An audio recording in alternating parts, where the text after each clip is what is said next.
Mike, on the 1st of December, the Lisbon Treaty is supposed to come into force. Does that mean that the United Kingdom is now a province of the United States of Europe? Well, I think every one of these treaties has moved towards that, and that's the final solution, because, yes, that's the final treaty. When the Conservatives say that they're going to give you a referendum, of course they lied, we're not going to get a referendum, but they also sneakily said, we'll give you a referendum on every subsequent treaty. There won't be any, because it's self-amending.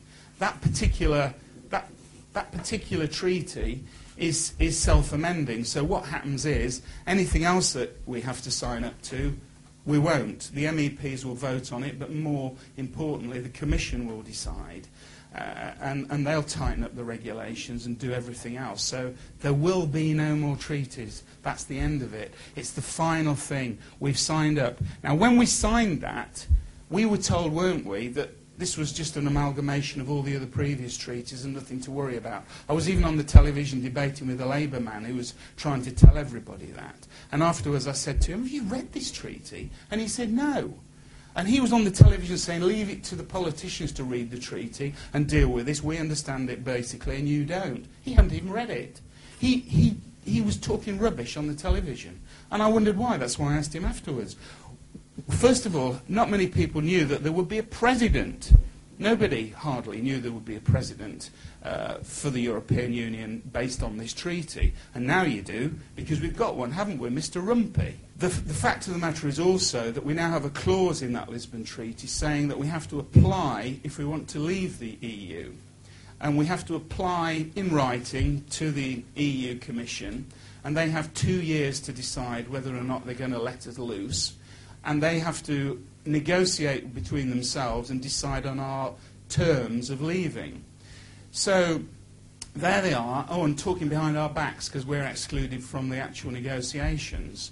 So my question in the Parliament was, what happens if they say no? Do they send in the tanks? And that went down like a lead balloon because everybody's shouting it won't happen, they'll let us and so on.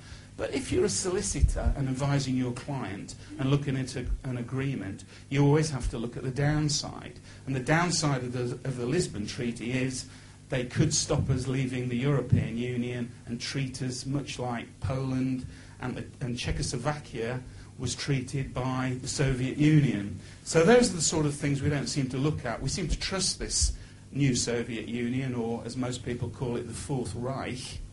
Why? It doesn't tell the truth. It forces people to vote in certain directions. The Irish said they didn't want anything of the Lisbon Treaty. They were made to vote again.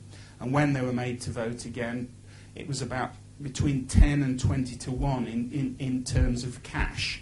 They put far more into the yes vote than we could put into the no vote. And let me tell you, UKIP supported the no vote on both occasions. We put our own allowances into that quite legally. And in the first vote, the Conservatives put theirs into the yes vote. We were in the no vote, and the Conservatives put theirs into the yes vote because they were in the EPP group, which is a Europhile group, and their money went into the yes campaign. In the second Irish referendum, we paid enough money in to deliver a leaflet to every single household in the Irish Republic. So we tried, but we didn't succeed. The Irish were told that they would have unemployment and all sorts of other silly nonsense unless they continued with the EU. And they withheld the fact from them that Aer Lingus and another company were going to make 1,500 jobs, people redundant, and that happened 3 days after they signed the treaty. So it's little staged things like that where they made sure the Irish people were deceived.